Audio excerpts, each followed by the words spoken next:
Alhamdulillah kajian kali ini kita awali dengan bacaan basmalah, syahadat dan pembuka majelis. Bismillahirrahmanirrahim. Asyhadu an la ilaha illallah wa asyhadu anna Muhammadar Rasulullah. Raditu billahi rabba wa bil islami dina wa bi Muhammadin nabiyya wa rasulah. Rabbi zidni ilma warzuqni fahma. Amin. Untuk tema pada pagi hari ini yaitu Ramadan Perfect. Kepada Ustazah Fedi minta waktu dan tempat, kami persilakan. Cik.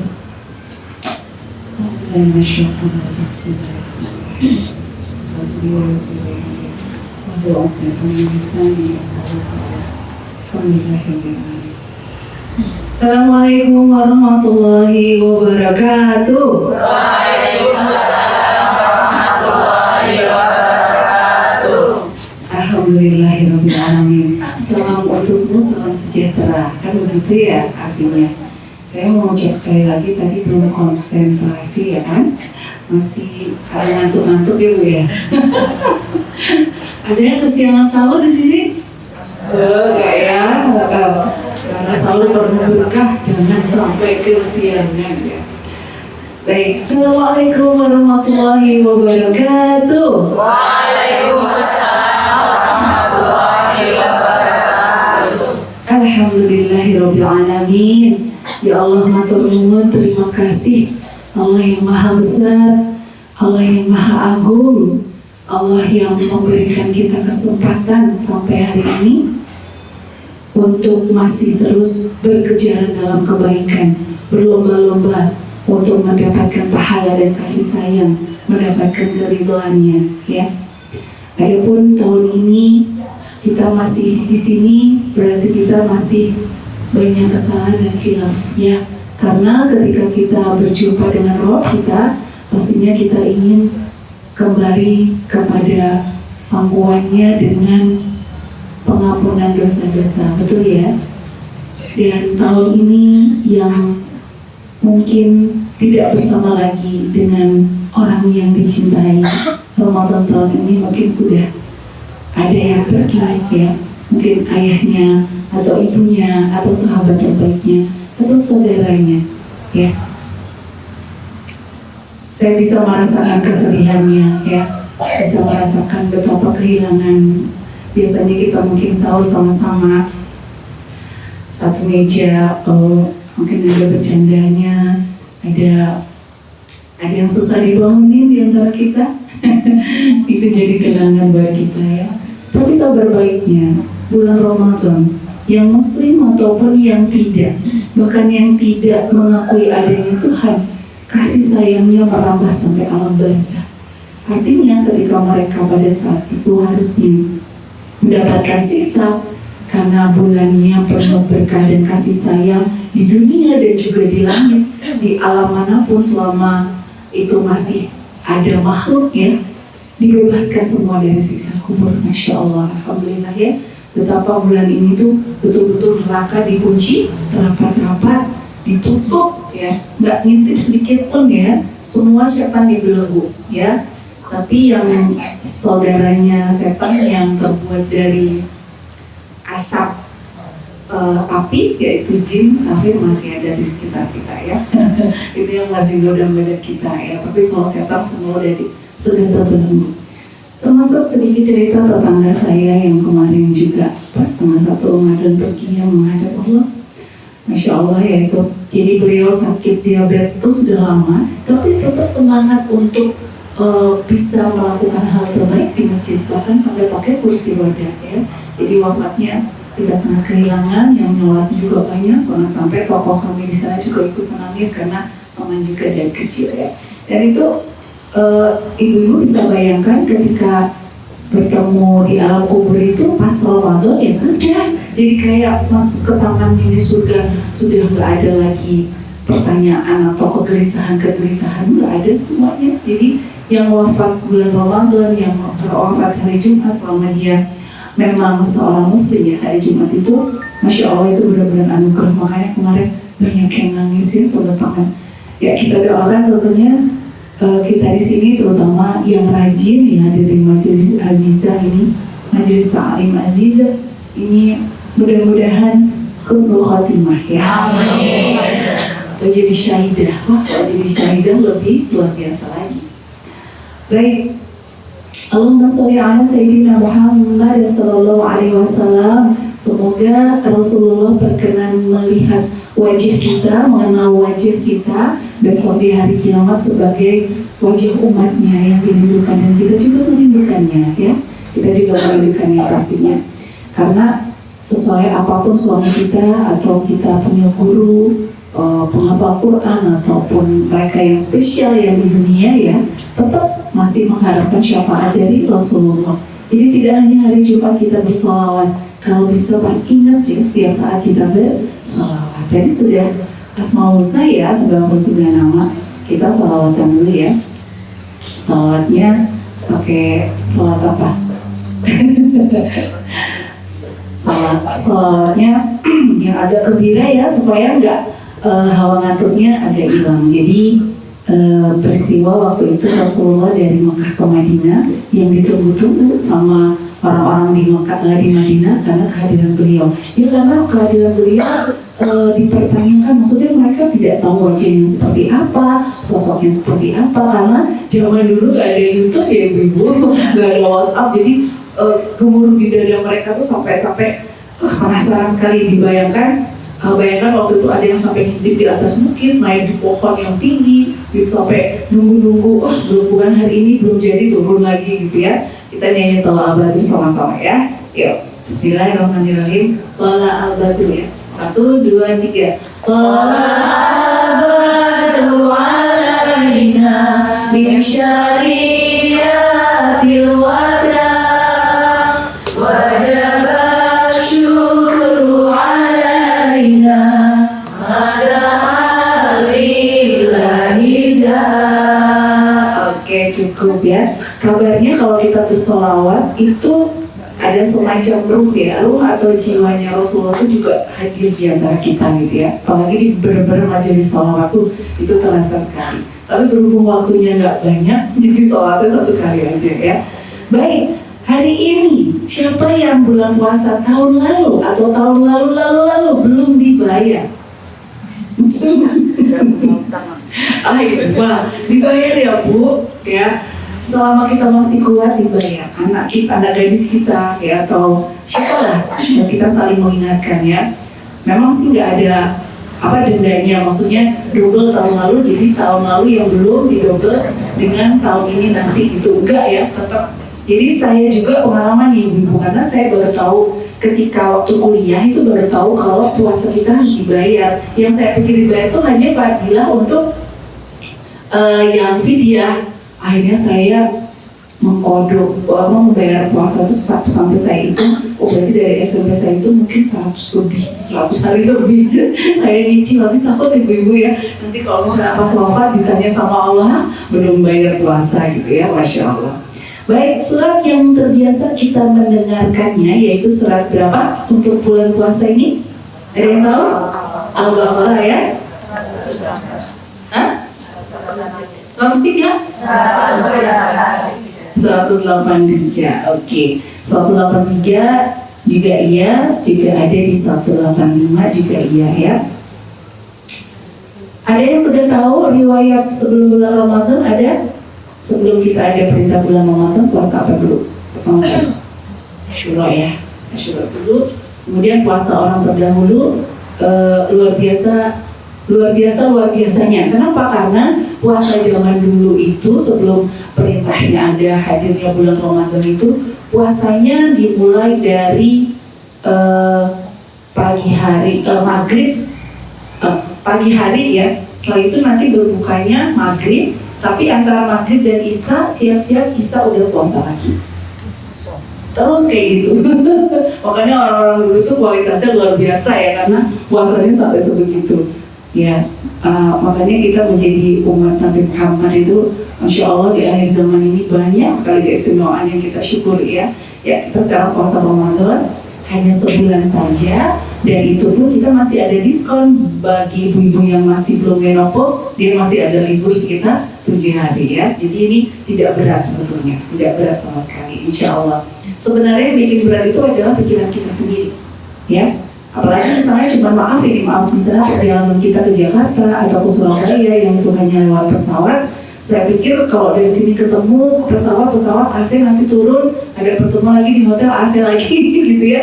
Kalau bisa dilanjutin aja karena itu gampang ya puasanya. Tapi memang boleh rukhsah ya. Tapi kalau bisa ya selama masih gampang perjalanannya, masih mudah dari AC ke AC, ya puasa aja ya.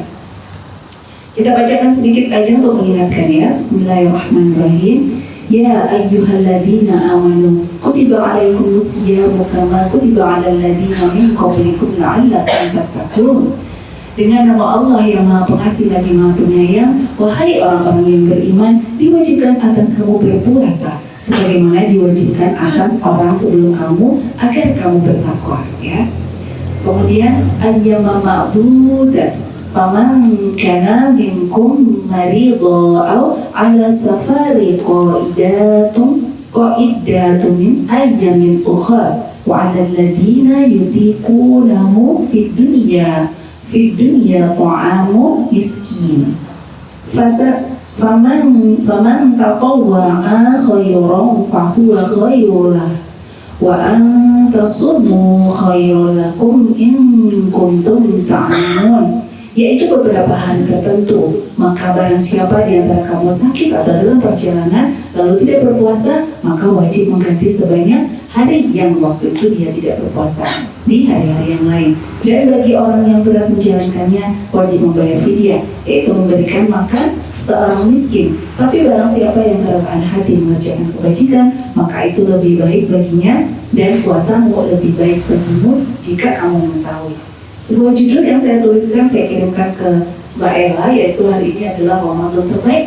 Ramadan terbaik kok ya, karena kita udah sadar benar ibu-ibu, karena tahun depan tuh kita belum tentu ketemu Ramadan lagi. Jadi yang kita pasang dalam pikiran dan hati kita, jangan-jangan tahun ini adalah Ramadan kita yang terakhir. Maka yuk kita pancangkan dalam hati dan pikiran kita, dan juga jangan lupa doa, ya Allah perkenankan hamba kami sekeluarga dan sahabat-sahabat baik kami untuk mendapatkan Ramadan yang terbaik hari ini. Kalau hanya sebuah ceramah ustadz-ustadz bisa kita jumpai di YouTube ya, terus kemudian kita bisa baca Google ya, tetapi majelis taklim ini sungguh berbeda. Bukan karena pembicaraan yang hebat, bukan, tapi suasananya itu mengkondisikan kita memiliki kumpulan energi dan frekuensi baik ke langit. Frekuensi yang hebat, yang terbaik, yang memiliki nilai yang tinggi di sisi Allah Subhanahu wa Ta'ala. Ya, itu majelis taklim. Jadi barang siapa yang mau pergi ke surga, kita harus ke taman-taman surga. Salah satunya di mana? Di majelis taklim Azizah ya, Masya Allah. Jadi bagi siapa yang menginformasikan tentang kebaikan, ya misalnya acara ini di-share, bisa lagi dan orang itu datang. Kemudian karena hadir pengajian ini, karena ibu-ibunya juga baik, sehingga memberikan dia satu kesadaran, kemudian dia ada peningkatan iman. Ya, yang misalnya hijabnya masih suka lepas-lepas ya, walaupun di rumah ada tetangga laki-laki dia tetap nggak pakai hijab. Tapi karena hari ini dia mendapatkan kebaikan dari ajakan kita, dari syekh kita, maka setiap muslimah itu berjilbab, pahalanya buat kita. Ya, kemudian aku kok seneng ya lihat Bu Nining tuh sholat duhanya rajin, terus dia ketularan. Maka setiap dia takbir, belum baca Al-Fatihahnya, belum sholat, belum surat sunnahnya itu ya, surat-suratnya setelah Al-Fatihah itu semua ditabung untuk Mbak Nining, untuk Bu Nining. Itu ya kebaikan ya. Tapi kalau kita punya niat jahat, belum dilakukan, masih niat, itu Allah belum tulis. Jadi malaikat masih ngangkat penanya. Itu luar biasanya Allah ya. Maka share-sharelah kajian-kajian dimanapun, ngajak. Kalau perlu ngajaknya itu jangan mendadak. Misalnya acaranya bulan depan atau 2 minggu lagi, ngajaknya itu udah dari sekarangnya. Jangan besoknya hari ini baru ngajak ya. Itu namanya nggak ingat. Kalau itu kecuali terlupa ya. Nah itu yang bikin kita termotivasi. Jadi kebaikan yang kita share kemudian tentu kita menjadi lebih baik lagi kehidupannya karena share kita akan mendapatkan pahala. Tapi memang betul, hidayah itu hanya dari Allah ya, tapi kita tetap usaha. Bagaimana Nabi waktu itu juga sangat sedih melihat pamannya belum juga berislam sampai akhir hayatnya. Siapa paman yang ditanya? Namanya Abu Thalib ya, itu. Jadi memang hidayah itu milik Allah. Jadi seolah-olah Allah mengatakan, aku punya kuasa atas hambaku. Ya. Sekalipun itu adalah pamanmu, tapi aku punya kuasa. Maka kewajiban kita hanya menyampaikan dengan ikhlas. Masalah dia nanti gimana, dia nggak ada perubahan, maka mungkin semakin hari semakin nggak karu-karuan, itu kita sudah lepas tangan. Tapi kita bilang, baiknya jangan gitu sayang, baiknya jangan gini sayang. Resikonya apa? Kalau kita menasihati orang yang agak-agak gimana gitu, paling kena support judesnya ya. Tergantung kita mau sakit hati atau kita tidak izinkan kita sakit hati. Lu ya, misalnya dia tuh sok suci lu, aku tahu kamu dulu tuh gimana, lewat ya, jadi nggak masuk ke sini. Wah itu mantap ya. Jadi kita cuma mengajak saja. Ya, Ramadan yang terbaik hari ini, tahun ini, kita semua mungkin sudah pernah dengar ya. Saya mau mulai dari mana ya? Banyak yang saya kutip gitu.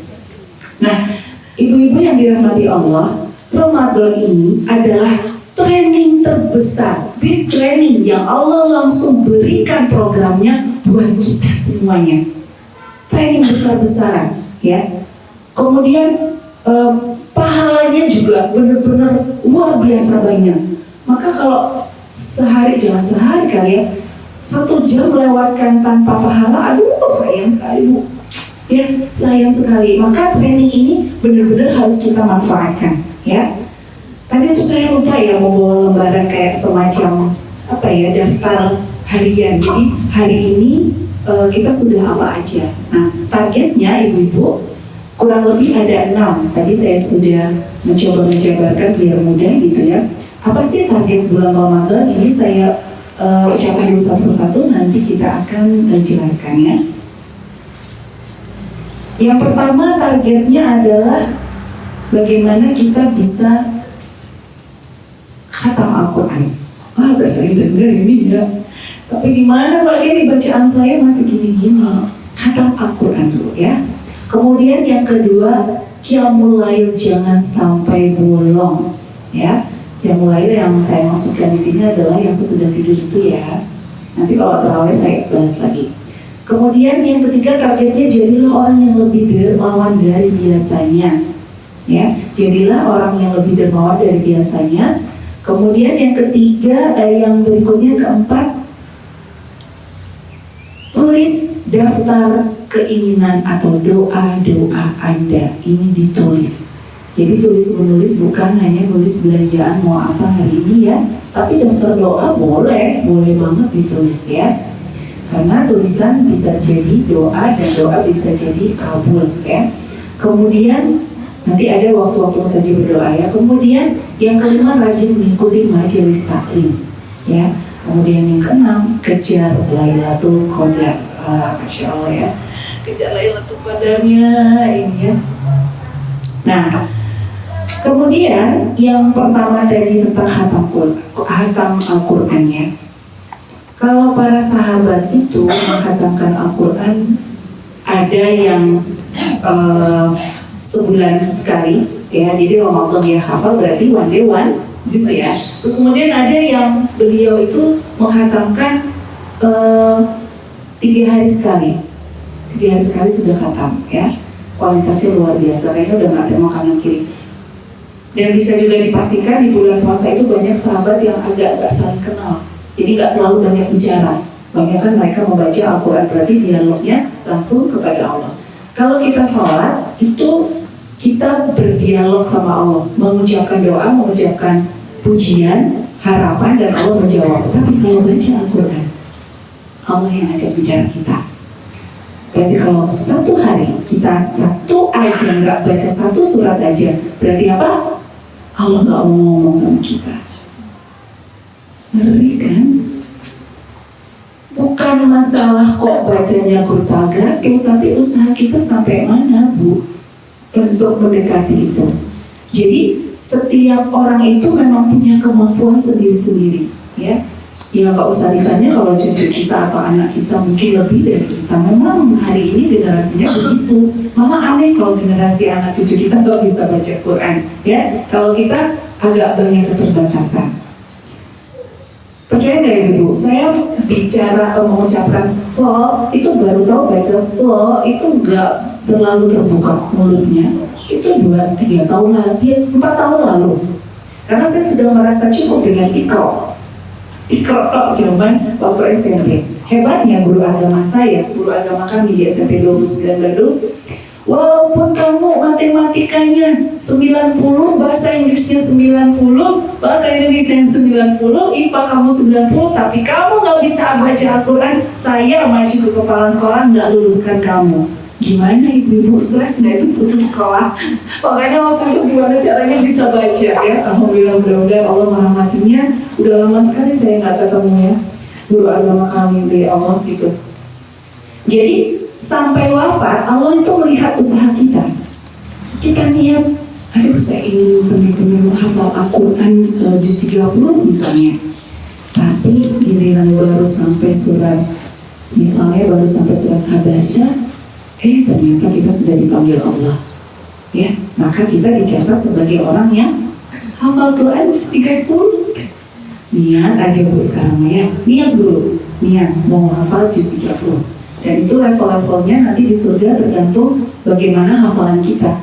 Kalau kita trikul terus yang dihafalin Al-Falaq, Al-Ikhlas, An-Nas, ya tingkat surganya ya agak di bawah itu ibu ya. Seperti itu. Jadi kita sebagaimana ototnya gitu. Tapi juga jangan cuma niat juga terus ngapalinnya nanti soalnya gurunya lagi sakit jadi nggak ngapalin ya. Memang harus ada program kalau mau hafal ya. Keistimewaan para penghafal Al-Quran diantaranya bisa mengajak 70 orang sahabatnya atau keluarganya untuk masuk surga. Nah ya makanya punya teman yang hafal Quran. Terus kemudian juga keistimewaannya mereka tidak akan dikenakan ulat, tidak akan dimakan barang-barang binatang yang ada di tanah ketika wafat. Jadi masih utuh gitu ya. Itu salah satu keistimewaan dan masih banyak lagi.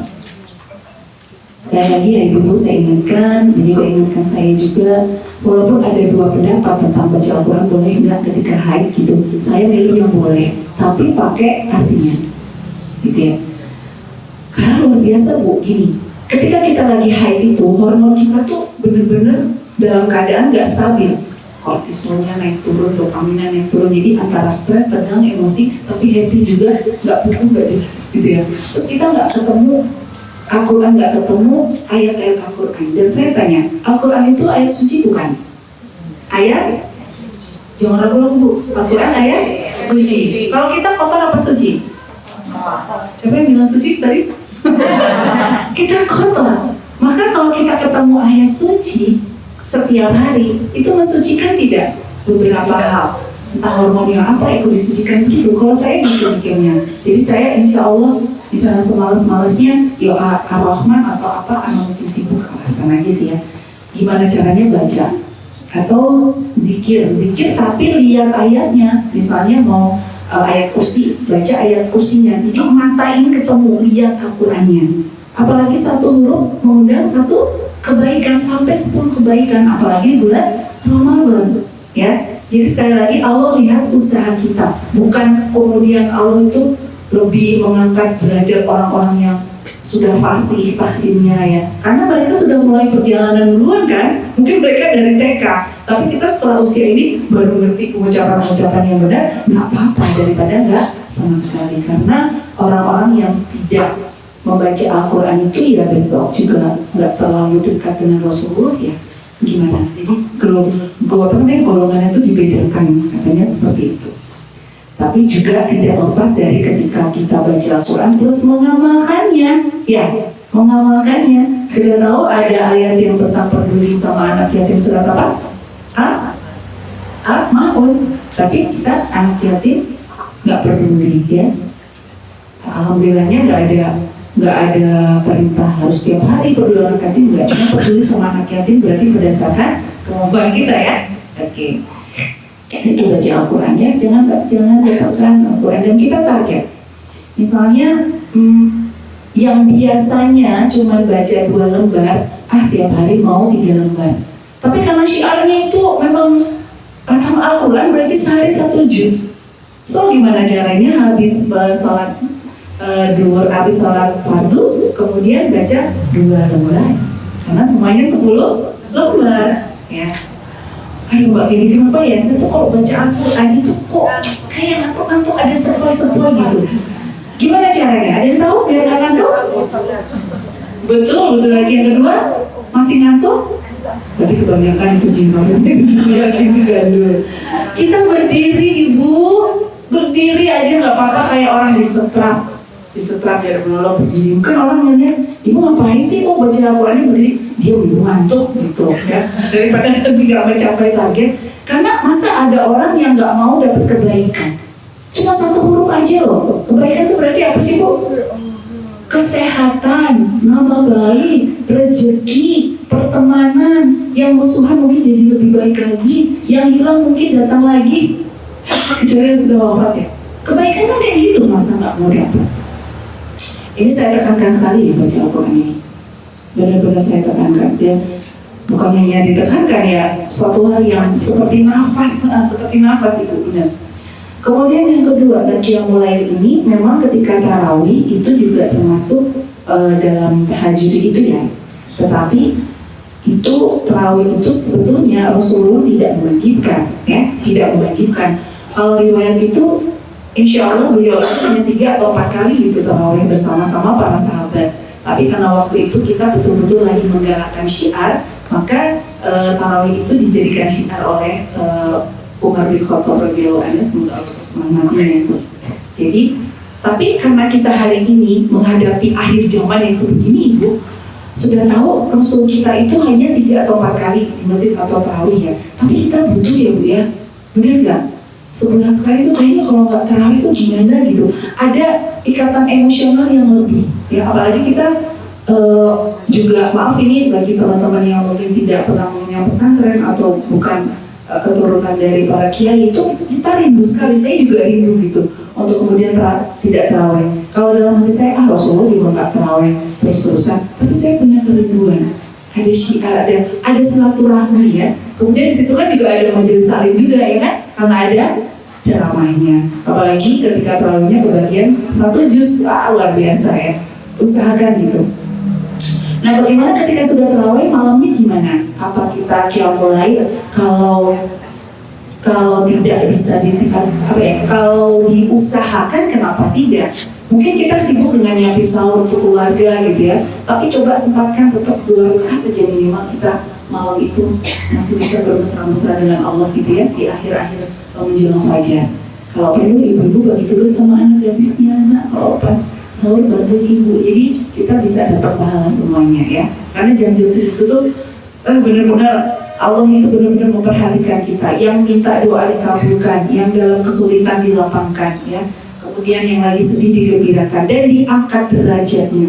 Maka orang-orang yang tahajudnya itu kencang, yang rajin gitu, ya, mungkin ya ada bolong-bolong sedikit gitu, itu kehidupannya terangkat. Tapi bukan masalah kemudian dia jadi orang kaya, berkelima materi, tidak. Tapi hidupnya itu bisa punya banyak kebaikan. Kadang-kadang mungkin dia hidup sederhana, tapi mungkin anak-anaknya tidak pernah buat ulah, ya, atau dia disayang sama tetangga, ya gitu. Jadi hidupnya tuh ditingkatkan derajatnya oleh Allah Subhanahu Wa Taala, dan itu adalah memang kebiasaan para penghuni surga, gitu, ya. Kemudian yang lainnya, nah ini yang lebih dermawan, ya. Tentunya kita sudah berhitung, ibu-ibu ini saya yakin semua pandai berhitung, ya. Tapi cobalah untuk bulan puasa royal, ya, royal, ya. Jadi jangan takut itu kita uang keluar berapa, nanti kembali berapa, lebih biasanya, ya. Tapi ada dua pendapat nih. Boleh nggak sih kita pamrih ya, Mbak Kendi, kalau kita mau ngasih 10.000, siapa tahu Allah ngasih 100.000. Boleh, tapi jangan jadi tujuan utama. Ikhlaskan saja, nanti biar Allah yang ngatur. Allah kan maha menghitung ya enggak? Tapi dia juga nggak perhitungan juga dengan hambanya. Kalau memang cinta, dikasih ya dikasih aja ya. Kalau ketika kotak infak lewat tuh, ada uang 100.000, 50.000, 20.000. Mau ngasih yang mana ibu? Nyari yang 5.000 ya? Apa di dalam bayangan kita? Belum bayar listrik, belum bayar sekolah, ya warisan, belum lagi cicilan gitu ya. Di sini tuh perang banget ya. Mau yang mana saya kasih gitu ya. Tapi menurut pengalaman saya dan beberapa orang yang memang sudah mempraktikkan ya, karena kita memberikan sedekah itu seperti bibit yang kemudian benihnya tuh tumbuhnya banyak. Ya, kalau kita yakin, keluarin aja yang paling gede waktu itu. Ya, apalagi sampai punya hajat apa. Coba nanti buktikan aja, buktikan sendiri. Insya Allah nanti banyak sekali dapat kebaikan ya. Kemudian rajin mengikuti doa dulu ya, doa dulu. Tapi saya sangat anjurkan nomor 1 doa husnul khotimah dulu ya. Karena itu yang paling utama. Seberat apapun persoalan ibu bu, yang paling berat tuh besok kalau di pengadilan, Allah bingung gak ada yang bela, ya kan?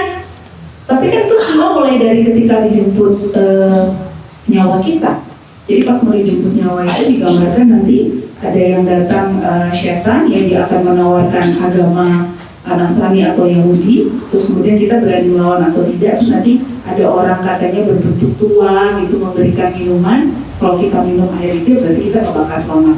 Jadi kita mau wafat itu gak senantiasa gampang-gampang gitu ibu ya, kecuali memang orang-orang istimewa. Nah kebetulan ayah saya itu dulu mantan kepala perawat di rumah sakit Jakarta ya. Jadi beliau tuh bilang gini, kalian loh ya, benar-benar suatu singkatnya. Karena selama papa melihat orang untuk dijemput nyawanya, itu hanya 90%, hanya 10% yang bisa nyebut Allah atau la ilaha illallah atau sholawat. Itu cuma 10%, bayangkan. Maaf ini saya tidak termasuk ria ya. Saya ucapkan di sini tuh rumah sakit mewah, Pertamina itu berapa biayanya sekali di sana? Berarti semua orang-orang mampu kan? Mereka bisa Allah bayangin, ada yang ngotot-ngotot ya, ada yang kemudian balik sana balik sini buka baju marah-marah sama anak cucunya, semuanya dipinum gitu. Itu target kita tahun ini ya ibu-ibu ya, minta sama Allah, ya Allah izinkan hamba bisa masuk iman. Kalau mau jadi syahidah silahkan, kalau memang merasa mau mengentaskan diri, karena itu goal kita ya ibu-ibu ya, goal kita. Nggak ada yang dibawa. Kalau mau dibawa harta-harta ibu yang paling berharga di saat kita mati besok, bawa gitu ya. Tapi harta-harta itu kita titipkan di mana? Infak di majelis taklim harta kita yang nanti sampai akhirat. Nanti titip lagi di orang-orang nggak mampu atau yang tahfiz Quran, yang menghafal Al-Quran, harta kita titipin di sana ibu-ibu. Sebenarnya kita tuh cuma butuh apa sih? Makan, ya, pakaian, ya. Kita tuh butuh tuh nggak banyak sebenarnya. Apa kita kalau misalnya 1 bulan dapat 1 miliar terus kita makannya 2 bakul kan enggak ya? Itu cuma dikit aja. Jadi itu bulan ini kita benar-benar mohon kalau bisa tuh sampai nangis sama Allah, karena kita tuh nggak pernah tahu ya, kita tuh husnul khotimah atau sul khotimah nggak tahu. Saya pernah lihat YouTube yang murtad itu justru anak kiai, bingung saya kenapa dia bisa seperti itu. Dia sudah terbina dari pesantren dari kecil, kenapa dia seperti itu? Ya, nggak ada jaminan ibu-ibu, bener, nggak ada jaminannya. Jangan merasa bangga dengan sholat-sholat kita yang kemarin ya. Kita udah sedekah banyak, terus berarti habis lagi dengan kita lihat ini sama orang. Kita udah umroh balik-balik, ya. Ternyata di situ kita cuma ingin disebut orang yang rajin umroh. Ya. Jangan pernah puas dengan amalan-amalan yang pernah kita buat kemarin. Ya nggak tahu diterima apa nggak tahu. Makanya kita tuh senang cari hal-hal yang baik. Siapa tahu yang kemarin itu nggak semua diterima Allah gitu ya. Benar nggak? Ya. Sekali bagian ini saya banyak utang, gimana saya nanti mau berderma atau amal ibadah apa yang bisa saya lakukan. Ibu banyak senyum sama orang, peduli sama orang, perhatian sama orang tuh udah pahala banget. Jangan cuek sama tetangga ya. Sampai dulu Rasulullah tuh menyangka jangan-jangan tetangga ini termasuk orang yang dibagi waris karena saking pentingnya tetangga gitu ya. Jadi semua yang Allah perintahkan melalui Rasulullah itu untuk kebahagiaan kita ya ibu-ibu, terutama bakti kita sama orang tua.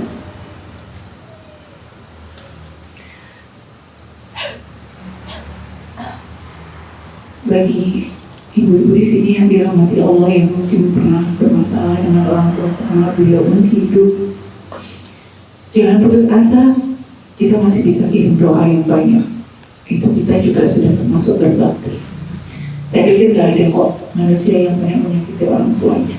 Tapi mungkin waktu itu kondisi kita mungkin sama-sama hilang atau seperti apa, terus kita belum minta maaf. Masya Allah. Karena saya betapapun amalan kita ya, kalau kita pernah membuat ibu kita menangis, itu perhitungan besok di akhirat itu dihitung sama Allah.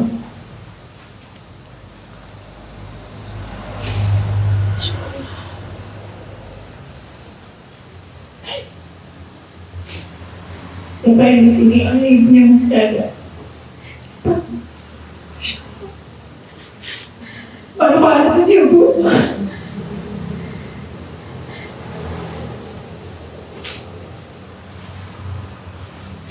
Berarti pintu surga masih terbuka untuk ibu yang masih ada bapaknya ya.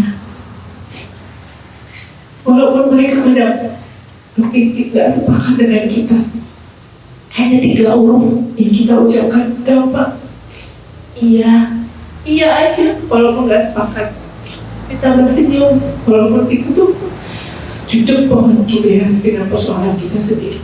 Tapi kalau dengan orang tua ingin coba ibu, walaupun sudah terlanjur misalnya ibunya masih ada, nanti minta maaf belum menangkap dan maafkan semua kesalahan ibu kita. Mungkin ibu kita ya tahunya segitu, selama hidupnya ya tahunya itu, bapak kita ya tahunya itu. Makanya kita disekolahkan supaya lebih baik dari ibu bapak kita kan, gitu kan. Bagaimana juga kita kalau punya anak juga pengennya enggak mereka tak melawan kita dan sama aja gitu. Insyaallah. Ya, kemudian doa yang terpenting setelah khotimah, menurut saya bisa bersama-sama dengan orang yang kita cintai berada di surga. Sekali lagi yang sudah merasa berpisah hari ini dengan orang-orang yang kita cintai, itu cuma perpisahan sementara saja. Sebentar aja kita nanti akan kumpul sama-sama kalau kita juga termasuk orang yang soleh dan solehah. Karena perpisahan yang sebenarnya pada saat di akhirat nanti ini ada sebuah perumpamaannya. Kita ada di jannah, ibu kita ada di neraka. Kita ada di jannah, ayah kita ada di neraka. Itu perpisahan yang sebenarnya. Udah gimana caranya kita bisa? Karena doa-doa kita juga ya, doa-doa kita ibu. Sesering apa ibu berdoa mengaktifkan perasaan hati kita, surga, Allah, Muhammad ya. Bapak ibu kita gimana nanti? Ya, anak-anak kita gimana nanti? Karena ada dalam satu ayat ada memang anak yang bisa jadi musuh kita ibu, dan kita nggak kehendaki itu. Memang sudah ada yang seperti itu gitu. Nah, tugas kita banyak berdoa, malam dulu sama anak-anak. Ya. Terus kemudian silakan doa-doa yang lain. Pengen umroh, pengen naik haji, ya, Masya Allah. Terus jadi pencipta anak yatim, ya, agar hartanya dijaga, dijauhkan dari orang-orang yang zalim. Banyak ya doa-doa kita target. Mungkin pengen punya cucu yang soleh, pengen punya mantu yang baik, ucapkan. Ya. Karena ya anak kita dan jalan asal cinta ya silahkan jangan gitu Bu, murah gitu. Banyak sekali yang konsultasi sama saya tentang KDRT ya. Itu karena ilmunya kurang ketika mau ta'aruf itu ya, ta'aruf anak-anak. Memiliki mantu yang soleh ya, keluarga yang soleh, dan keluarga yang senang atau ahli baca Al-Quran. Itu saya titip doanya ibu-ibu ya. menjadi muslim sampai wafat tentunya tadi ya. Terus kemudian itu rajin mengikuti majelis ya, majelis taklim. Sering lihat Instagram atau Facebook ini ada kajian di mana kerja, ada kajian di mana kerja. Tentunya setelah urusan rumah tangga baik dan ridho suami ya. Nah kemudian, bagaimana kita mengejar Lailatul Qadar ini? Saya minta maaf untuk menyampaikan di sini memang ada sebagian dari saudara kita yang meyakini bahwa Lailatul Qadar itu sudah tidak ada. Jadi Lailatul Qadar itu terjadi pada saat Rasulullah masih ada ya. Berbeda pendapat nggak apa-apa. Yang penting kita sholatnya masih sama, puasanya masih Ramadan, hajinya juga ke Mekah ya, bukan ke tempat lain, nggak usah diperuncing ya. Nanti oh begitu ya Bu, oh ya sudah gitu. Oke, kalau ibu begitu ya monggo gitu. Tapi saya masih punya cita-cita untuk mengejar Lailatul Qadar. Ya, ayatnya jelas kok sebenarnya ya, nggak apa-apa. Nah, salah satu untuk usaha mendapatkan Lailatul Qadar adalah yang pertama tadi tidak meninggalkan tahajudnya atau qiyam lainnya, kemudian sholat maghrib dan isanya tetap berada di sekitaran tempat ibadah ataupun di atas sajadah, maghrib sampai isya on time dan jamaah bersama-sama.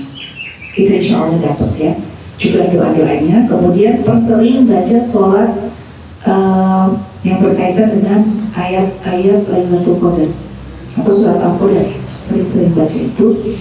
Bisa juga nanti segera sedekah minta sama Allah, ya Allah karuniakan aku mendapatkan Lailatul Qadar. Karena yang dapat Lailatul Qadar itu hanya sekian persen, yang tak banyak. Itu juga pilihan Allah ya.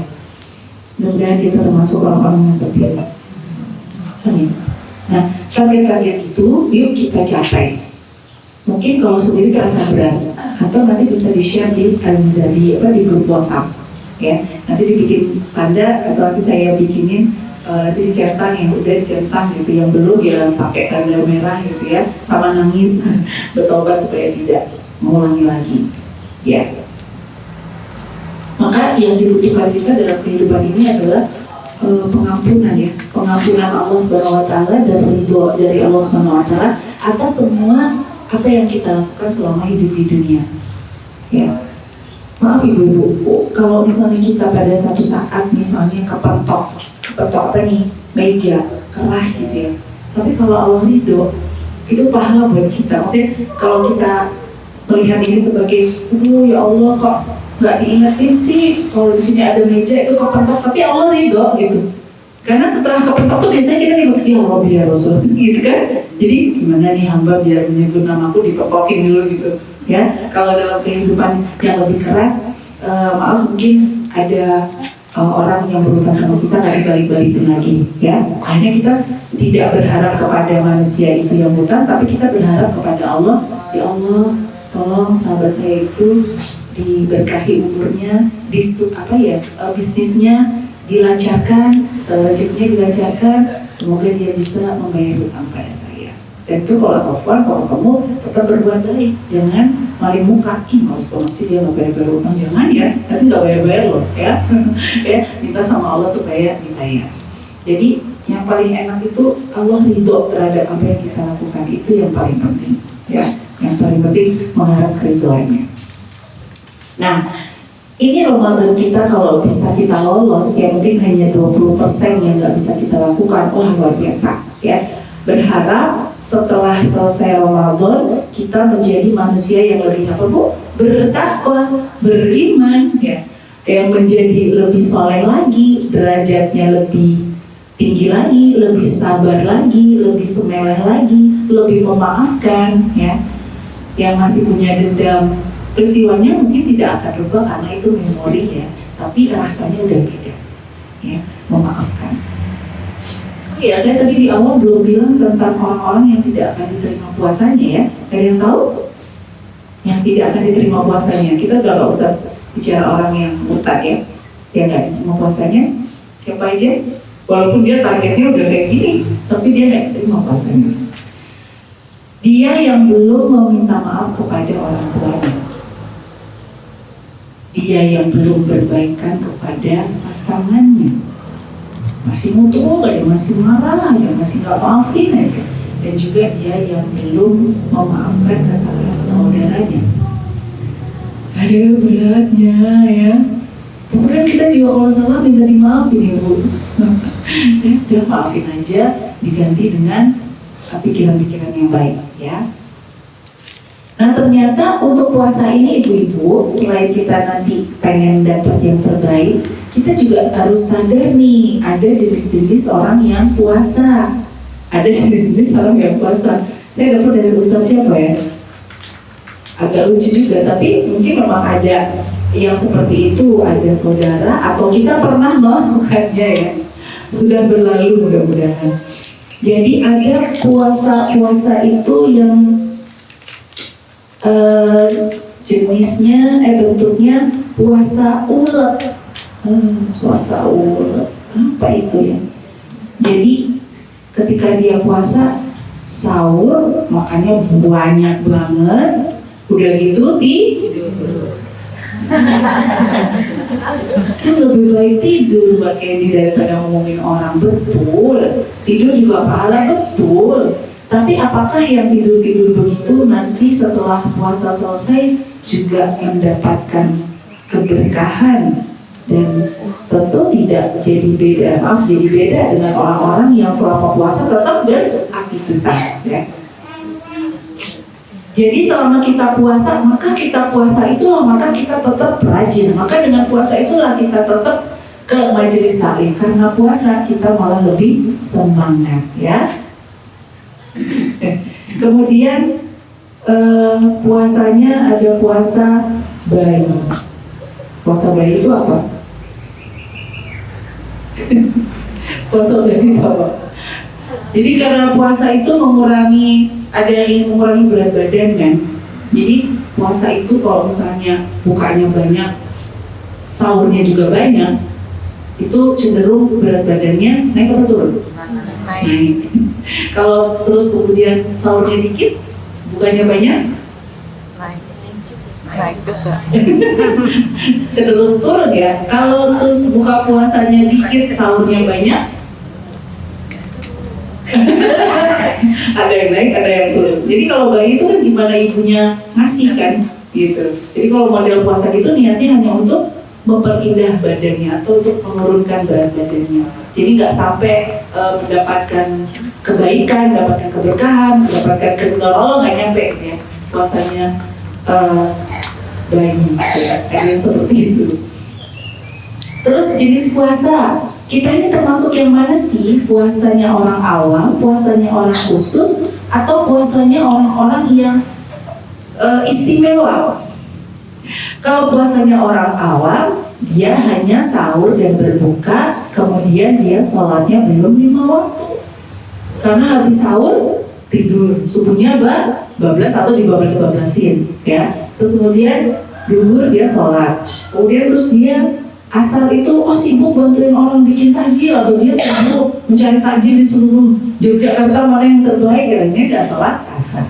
Ketemu-ketemu maghrib sampai bisa ketemu ya, karena di masjidnya ada calon mertuanya gitu. Jadi dia nggak nyambung gitu ya, namanya puasanya puasa orang awam. Yang termasuk puasa orang awam apa lagi? Puasa sholatnya 5 waktu bagus, dia tarawih, dia juga baca Al-Quran. Tapi dia bilang sama tetangganya, Bu, si Bu Santi itu katanya mau cerai loh. Ngomongin, aduh, itu puasa yang pahalanya udah banyak sama malaikat Rokib. Terus akhirnya malaikat Atid, aduh, sini hapus lagi. Rugi ya. Lah urusan ibu itu apa? Dia mau cerai atau mau langsung ibu mau langsung pernikahan? Ya, apakah dia dengan cerai kita dapat berlian gitu? Enggak kan? Jadi ketika kita puasa tuh dipikir dulu ini omongannya ada pahalanya nggak? Untuk kebaikan nggak? Ya tentunya ini nggak berlaku untuk para polisi dan psikolog ya. Dan mereka memang mengurusi seperti itu beda karena ingin mencari solusi ya, hati-hati. Terus juga selain ngomongin orang, ngambil hak orang lain. Ketika ke masjid udah pada pulang, melihat ada bros mutiara nih dari Lombok. Wah, pasti ini ibunya sebelah. Berarti ibunya masih kelihatan tuh. dia orang kaya pasti masih banyak lah mutirannya, terus diambil lagi.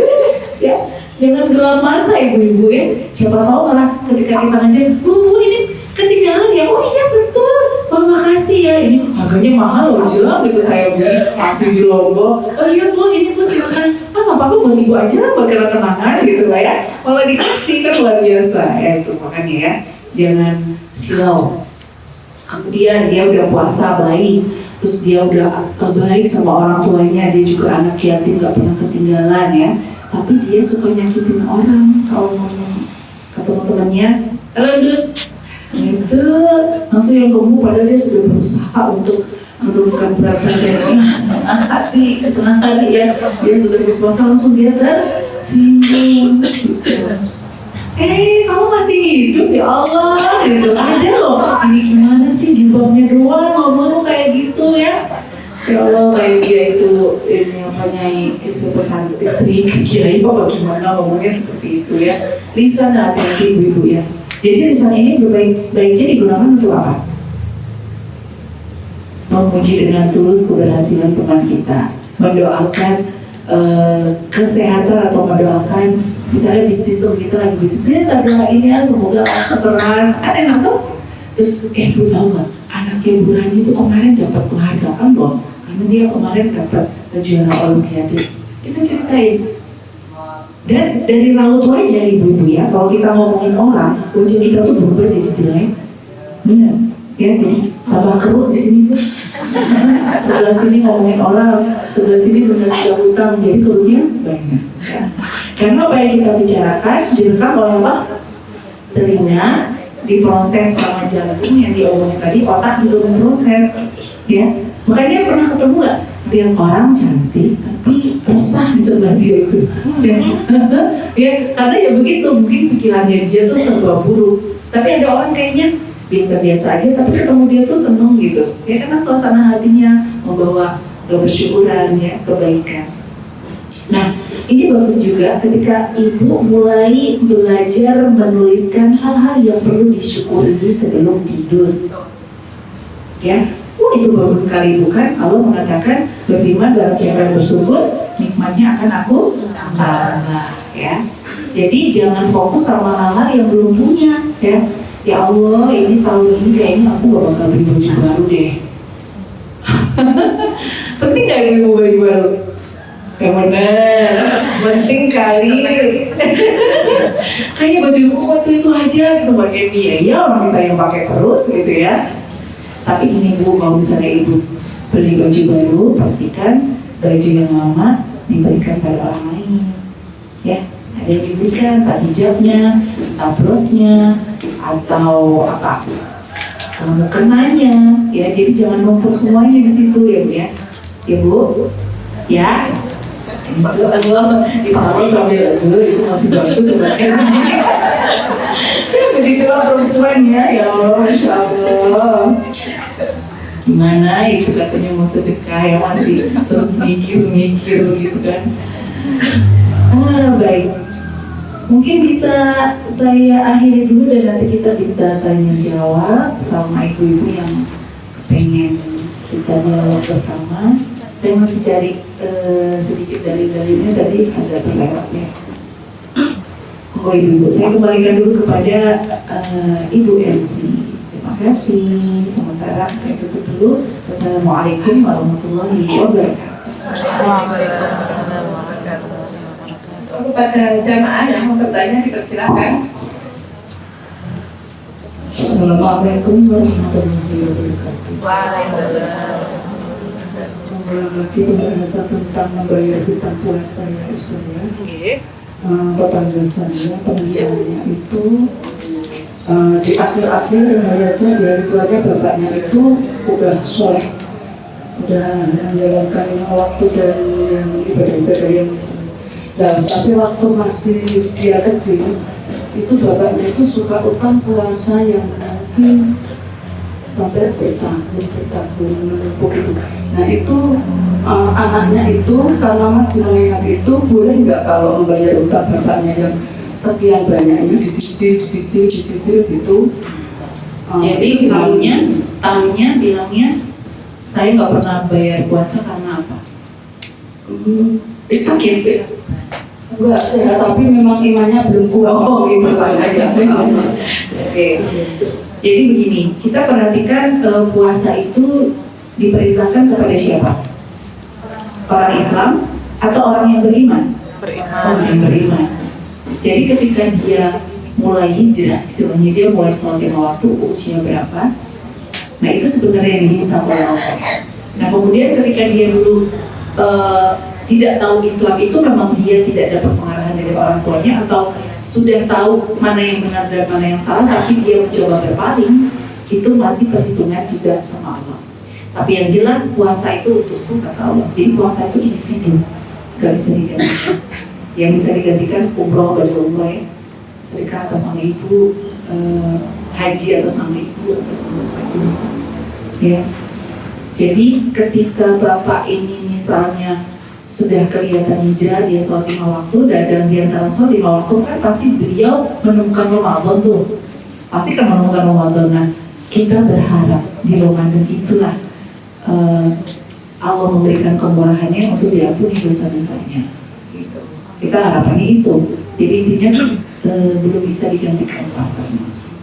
Kalau ada riwayat lain mungkin bisa tukar pikiran sama saya. Ada riwayat lain yang boleh mengatakan, yang boleh menggantikan puasa, ya. Jadi yang fidyah itu untuk siapa? Yang sudah uzur dan mungkin hamil dan juga menyusui atau sakit berat, itu memang fidyah bayarannya. Ada lagi pertanyaan untuk fidyah, gimana Mbak Kenny, itu sehari kita makan apa? Misalnya kita memang hobinya makan ayam, ya fidyah yang kita bayarkan ya seperti itu. Jangan ini harganya bayar fidyahnya untuk beli tempe, nggak boleh. Karena fidyah itu kan kayak menggantikan apa yang kita makan. Karena kita tidak bisa puasa, kita memberikan pada orang yang mampu. Pasti sampai buahnya. Seringnya makan apa? Ya, kita seringnya yang mahal-mahal apa? Misalnya kayak anggur ya. Terus kita beri dia pisang, nggak bisa. Ya, harus tambah apa yang kita, atau minimal harganya nggak terlalu jauh. Terus suka misalnya apa, es krim atau pokoknya yang suka-suka kue-kue camilan itu kasih ya, karena mengganti kita ya. Jadi jangan sampai idealnya sama sambal doang, harus sesuai dengan apa yang kita pernah makan ketika dalam keseharian gitu ya. Oh, ada yang lain? Ibu udah bisa lanjut. Iya, Ibu itu pulang dengan bapak itu waktu masih dia kecil, saya itu dia juga tidak mengerjakan sholat, jadi itu juga nggak boleh diganti ya, nggak bisa karena udah sholat puasa menggantikan, nggak bisa karena udah nanti tanggung jawab dia. Nah itu makanya kalau pas mendekati wafat itu kan beliau tidak bisa mengerjakan sholat karena kehilangan kesadaran. Oh iya, yang tinggi itu boleh digantikan sholatnya? Nggak bisa karena sholat itu syaratnya harus sadar. Jadi dia tidak ada yang, kalau gila udah pasti nggak ya. Misalnya dia sudah hilang kesadaran kan, dia ada badannya di situ, dia masih bisa ngobrol, tapi alamnya sudah beda. Ya kan dia nanti diputar sama Allah tentang kehidupan mereka yang dulu. Makanya biasanya kalau dia dulu seorang tentara, nanti dia siap jaga baik gitu. Saya dia lagi mikir yang waktu dulu dihadirkan orang-orang yang zaman dulu atau dihadirkan orang-orang yang wafat, biasanya suka muncul. Jadi udah nggak ada hisab lagi untuk dia nggak sadar.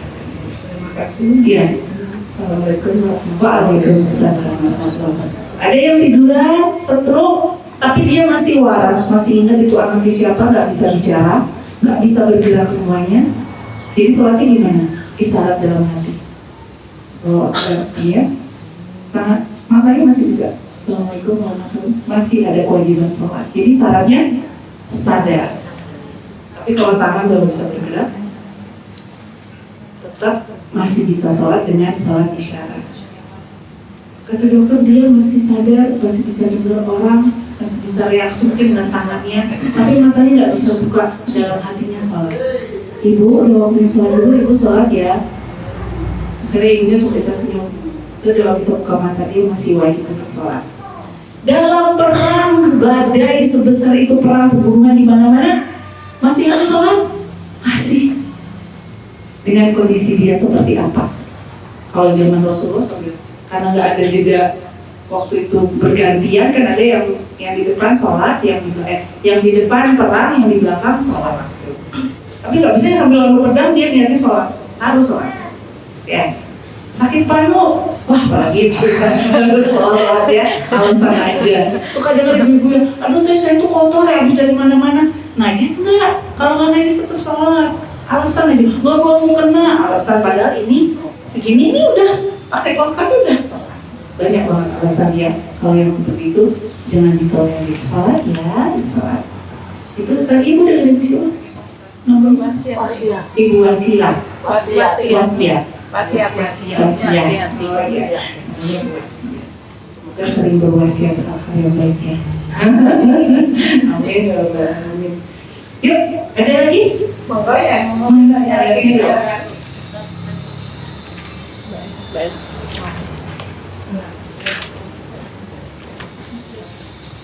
Assalamualaikum warahmatullahi wabarakatuh. Waalaikumsalam warahmatullahi wabarakatuh. Ustazah, saya mau menanyakan, sekarang saya belum pernah melakukan divisi.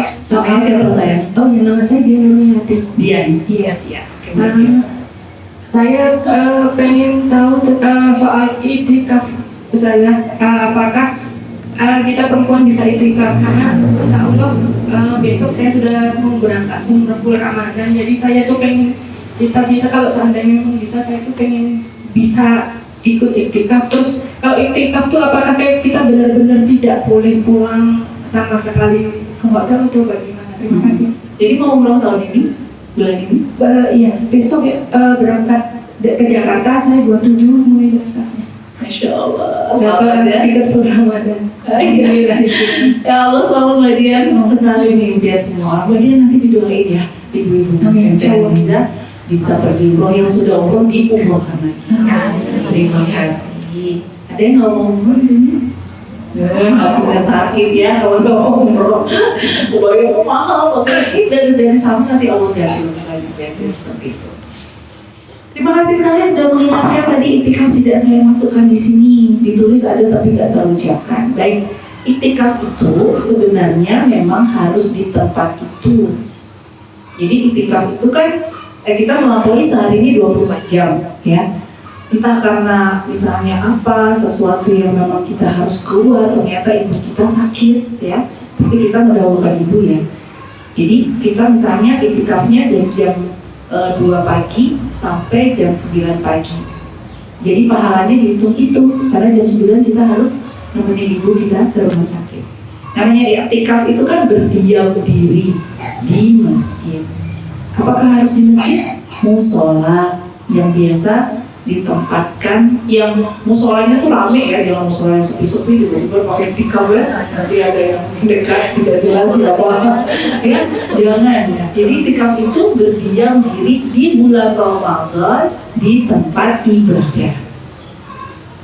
Dan jangan lupa niatnya ya, nanti kalau udah mau mutus itikaf pakai bahasa Indonesia nggak apa-apa, ya Allah mohon maaf ini kesungguhan saya sebenarnya itikaf, tapi ibu saya lebih perlu saya. Jadi amalnya tetap dicatat itikaf 10 jam, itikaf 12 jam. Ada yang itikaf di masjid, tidur di situ, apa di situ baca Quran. Yang dicatat seharian itu di masjid, 7 hari nggak kemana-mana. Kayaknya rekeningnya juga udah penuh, jadi nggak usah kemana-mana, ada di situ aja ya. Tapi masih itikaf itu juga melampaui syarat-syarat ya, asal orang-orang yang kita wajib benar-benar kita bakti sama dia itu sudah melampaui. Artinya kita minta restu ibu, maaf ya aku mau itikaf, itu nggak gimana, nggak apa-apa, ibu di rumah aja. Harus melampaui, suami harus melampaui, kita melampaui orang-orang yang kita sebenarnya lebih wajib, ya kan? Terus pada waktu itikaf itu, misalnya ketika memang harus kita bekerja dengan satu profesi yang harus dipertanggungjawabkan, kita itikaf. Dokter kandungan udah waktunya melahirkan, udah janjian sama pasiennya, ya, dan dia tahu banget pasiennya seperti apa, itikaf atau menemani pasien yang melahirkan pasiennya dulu ya. Ya, jadi itikaf itu juga tidak sembarang itikaf, dia memang benar-benar kondisinya memang bisa itikaf melampaui hal yang wajib, gitu ya. Kalau yang haid gimana? Boleh itikaf nggak? Boleh sayang ya, tapi melipir, jangan di ruang utama, belakang dekat masjid yang biasa disolat gitu ya, terus agak mungkin di halamannya, di sampingnya. Gimana Pak? Kedengeran?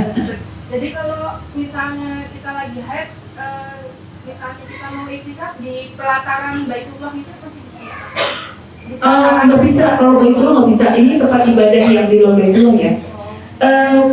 Kalau 10 tahun lalu itu ada pil yang menghambat dulu Mbak. Kalau bisa haidnya ditunda dengan pil itu, untuk ibadah nggak apa-apa, supaya nggak keluar haidnya.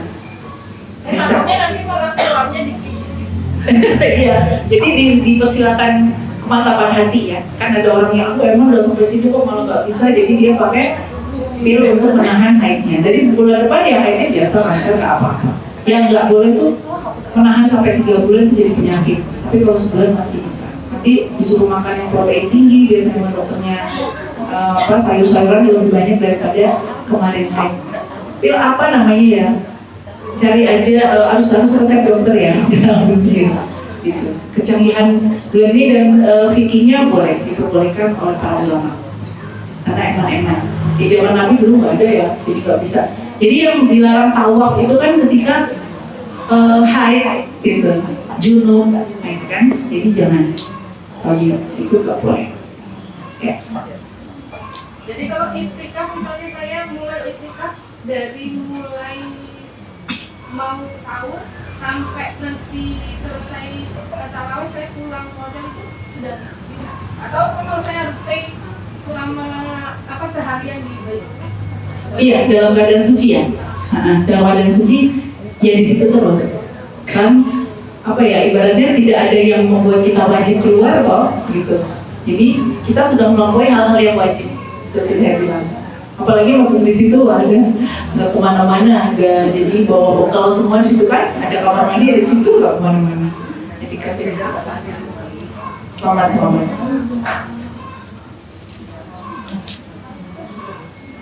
Monggo satu lagi yang mau bertanya.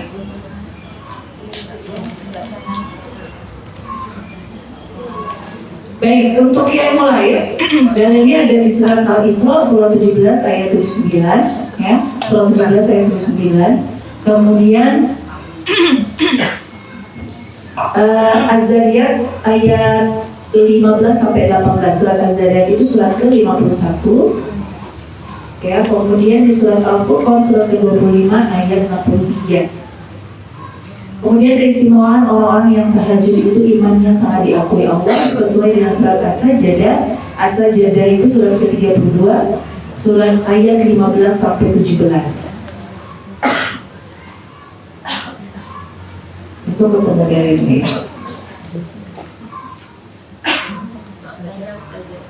Iya. Ada yang mau bertanya? Iya. Assalamualaikum Waalaikumsalam warahmatullahi wabarakatuh. Untuk sholat yang lainnya itu sebaiknya sebelum sahur apa sesudah sahur? Waktunya. Bagusnya. Iya. Jadi yang diberatkan pahalanya adalah sepertiga malam. Sepertiga itu kan berarti jam 3 sampai jam menjelang subuh. Nah itu atur-atur waktunya aja. Kadang imannya bergeni, kesiangan butuh waktu. Jam 4 udah isya. Kita bangun jam 4 kurang 15. Mau makan apa mau sholat? Akhirnya minum air putih aja. Mohon sama Allah kekuatan sholatnya. Kalau saya pilih sholatnya. Karena ketika Allah sudah memerintahkan hambanya berpuasa itu sudah diukur kan. Sebenarnya nggak sahur pun nggak apa-apa, tapi di sahur itu turun keberkahan, ya kan? Ada keberkahan, kita juga lebih sehat, badannya juga tidak terlalu kaget, gitu ya. Kalau karena ini Ramadan, saya mendingan tahajud 2 rakaat aja. 2 rakaat itu aja, nanti bagi-bagi. Misalnya, aku pengen tetap makan sudah lapar banget, berarti sholatnya nanti sholatnya yang paling pendek dulu. Nah, apa ini kalau tuh gitu ya. Terus udah pendek banget. Bismillahirrahmanirrahim. Yasin. Udah. Allah bisa. Alif lam ra. Gitu ya. Bisa. Tapi jangan sering-sering ya ibu-ibu. Ini cuma karena mepet waktunya ya. Antara puasa, antara sahur sama ibadah. Soalnya eman-eman ibadahnya dilewatin gitu ya kan. Makanya Allah tuh hebat. Udah tahu kondisi hambanya nanti kadang-kadang nggak sempat, makanya turunlah surat ayat alif lam mim. Ada yang sod, udah keluar ya. Maaf ya Allah, ya ini cuma informasi memberikan solusi bagi mereka yang benar-benar kelupaan dan kesiangan. Apalagi yang pakai takjil masjid, ya Allah, Masya Allah tuh pasti tenaganya luar biasa ya. Nanti kadang bangunnya suka terlalu mepet. Gitu ya. Yuk. Sudah jam berapa tadi? Masuk semua, Masya Allah. Ada lagi. Tadi yang paling datang awal siapa? Ada? Absennya siapa ya? Tolong absen. Paling awal. Nomor 1 absen, simpan doa. Siapa? Saya. Ini ya? Kalau nggak salah ya. Topo. Ya. Oh iya. Topo. Ini ada hadiah sedikit ya Ibu ya yang datang pertama. Nggak seberapa tapi manfaat. Ya sama-sama Ibu. Ya, mudah-mudahan manfaat. Bisa datang lagi, udah dapat hadiah dari saudara ya. Udah itu. Oh iya, saling memberi hadiah juga sangat disarankan ya. Nggak nunggu ulang tahun, nggak tunggu nikahan ya, kasih hadiah aja. Pasti nanti lebih memperkuat ini ya, rasa persahabatan teman-teman. Oke, udah setengah 10 kurang 1 menit. Kalau nggak ada, berarti doain. Baik ibu-ibu, sekarang sesinya doa. Nanti saya mau izin sama kontaknya sama Mbak Ella ya. Mbak Ella saya kasih format yang target Ramadan itu, atau kalau udah ada yang punya ya dilakukan aja karena mumpung Ramadan, jadi target-targetnya nanti bisa dipenuhi dengan saya contohnya pakai centang-centang gitu ya. Kemudian sekarang sedang berdoa, jangan ada apapun di paha, jadi lost gitu ya, biar konsentrasi doanya. Kita doa sama-sama, ya Allah Subhanahu wa Ta'ala ya. Kita tundukkan kepala, juga biar rileks ya, tarik nafas dulu, nafas dari hidung. Istighfar, keluarkan pelan-pelan. Astagfirullahaladzim, astagfirullahaladzim, astagfirullahaladzim. Tarik nafas lagi, keluarkan pelan-pelan. Astagfirullahaladzim, astagfirullahaladzim. Satu kali lagi, nafas pelan-pelan, keluarkan. Astagfirullahaladzim, astagfirullahaladzim. Alladzi la ilaha illa huwal hayyul qayyum wa atubu ilaihi. Astaghfirullahaladzim. Alladzi la ilaha illa huwal hayyul qayyum wa atubu ilaihi. Bu, hadirkan dosa-dosa yang pernah Ibu lakukan hari ini, saat ini. Suatu dosa yang hanya kita dan Allah yang tahu. Mohon dalam hati, mohon rahmat Allah supaya Dia mengampuni, dan jangan sampai orang lain tahu apa yang menjadi aib kita. Astagfirullahaladzim. Alladzi la ilaha illa huwal hayyul qayyum wa atubu ilaihi. Astagfirullahaladzim. Alladzi la ilaha illa huwal qayyum wa atubu ilaihi.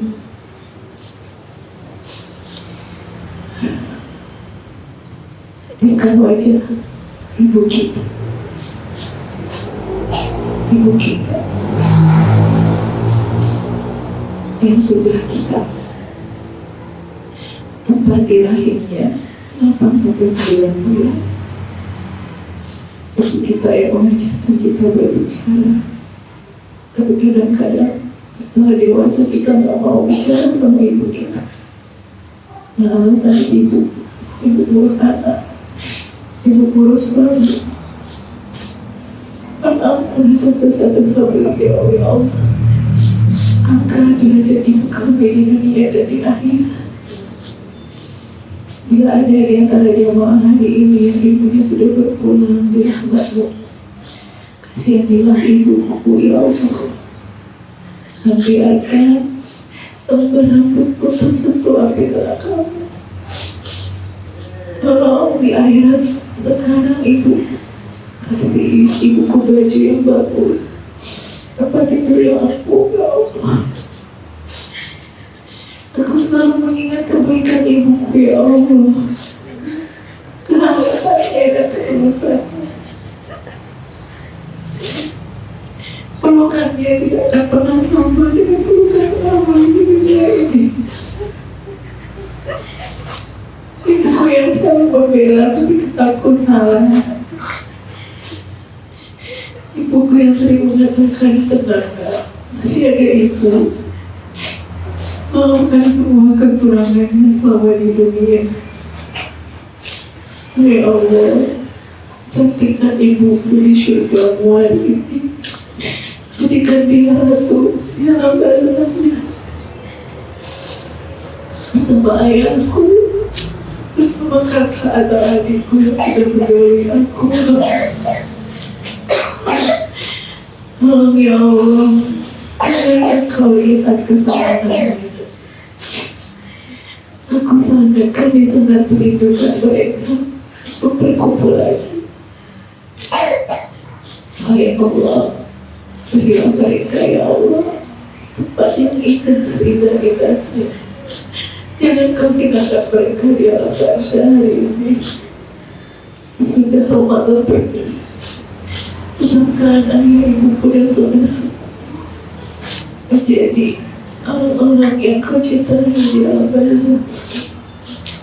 Dan izinkan kami bisa berkumpul bersama di akhirat nanti. Lantaskan diriku ya Allah, agar aku dan doa-doaku bisa Kau kabulkan menjadi hamba yang husnul khatimah. Karuniakan kami ya Allah amalan para syahida. Karuniakan kami kesabaran di atas kesabaran. Gantikan sifat kami yang buruk menjadi baik. Bukan mata kami melihat ayat-ayat-Mu yang indah. Tolong tumbuhkan kerinduan kami selalu kepada-Mu ya Allah. Agar apa yang kami lakukan, pekerjaan kami, bisnis kami, amal sosial kami, senyum kami, sedekah kami, sujud kami, semoga Kau ridho ya Allah. Engkau penguasa hati setiap manusia.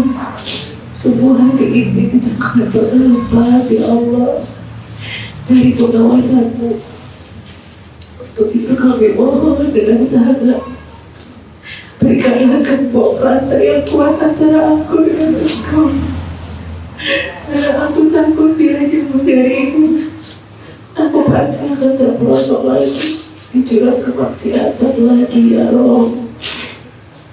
Tidak ada maksiat yang besar kalau ditumpuk-tumpuk dengan maksiat yang kecil. Maksiat kecil menjadi besar ya Allah karena kelalaian kami. Dan ampuni orang-orang yang sudah menzalimi kami. Ya Allah, sesungguhnya kami punya masalah hari ini yang membuat kami takut, membuat kami cemas, membuat kami khawatir. Tapi mengingat kebesaran-Mu, aku berharap Engkau menyelesaikan masalahku. Kami berharap di sini Engkau selalu melindungi aku, melindungi kami semuanya ya Allah. Dan kalau kami salah, segera kami ingatkan ya Allah, dan segerakan kami dalam taubat-Mu ya Allah. Karuniakanlah kami anak-anak yang saleh dan salihah, anak-anak yang berbakti kepada orang tuanya, cucu-cucu kami yang menjadi permata hati kami, mengikuti jejak kebaikan orang tuanya. Izinkan kami bisa ke tanah suci ya Allah. Bagi kami ke tanah suci-Mu, mampukan kami ke tanah suci-Mu ya Allah. Mampukan kami ke tanah suci-Mu ya Allah. Mampukan kami ke tanah suci-Mu ya Allah. Ya Allah yang mengasihi hamba-Mu, mampukan kami menjawab pertanyaan yang baik ke kubur. yang katanya banyak yang berikan ya Allah. Kami pasrahkan semua hidup kami ya Allah. Mampukan kami ya Allah, selalu bisa berjuang ya Allah untuk mendapatkan yang terbaik ya Allah, dan mempersembahkan Allah kami yang terbaik di sisimu ya Allah. Ya Allah, kami adalah kami ya Allah, kemampuan terbaik di Ramadan ini ya Allah. Mampukan kami ini Ramadan kami yang terbaik, dan mungkin ini Ramadan terakhir kami ya Allah. Maka kami ya Allah sertai kami di setiap nafas kami ya Allah, karena kami tidak pernah tahu apa yang terjadi kemudian. Rabbi firli wali walidayya warhamhuma kama rabbayani shaghira. ربنا لا تزغ قلوبنا بعد إذ هديتنا وهب لنا من لدنك رحمة إنك أنت الوهاب. ربنا آتنا في الدنيا حسنة وفي الآخرة حسنة وقنا عذاب النار. اللهم إني أعوذ بك من الكفر والفقر وأعوذ بك من عذاب القبر. لا إله إلا أنت سبحانك إني كنت من الظالمين. يا الله بها يا الله بها يا الله بحسن الخاتمة. اللهم صل على سيدنا محمد صلى الله عليه وسلم. Semoga berkarunia kami berkumpul juga dengan Nabi Muhammad sallallahu alaihi wasallam. Bagi kami yang tampan rupawan, tapi kami yang selalu menyebut kami sebelum kematiannya. Rabbi firli, Rabbi firli, Rabbi firli. Allah. Terima kasih bagaimana dari ibu-ibu semuanya. Semoga Allah kabulkan dalam kita. Mohon maaf banyak kekeliruan dan kesalahan. Wassalamualaikum warahmatullahi wabarakatuh.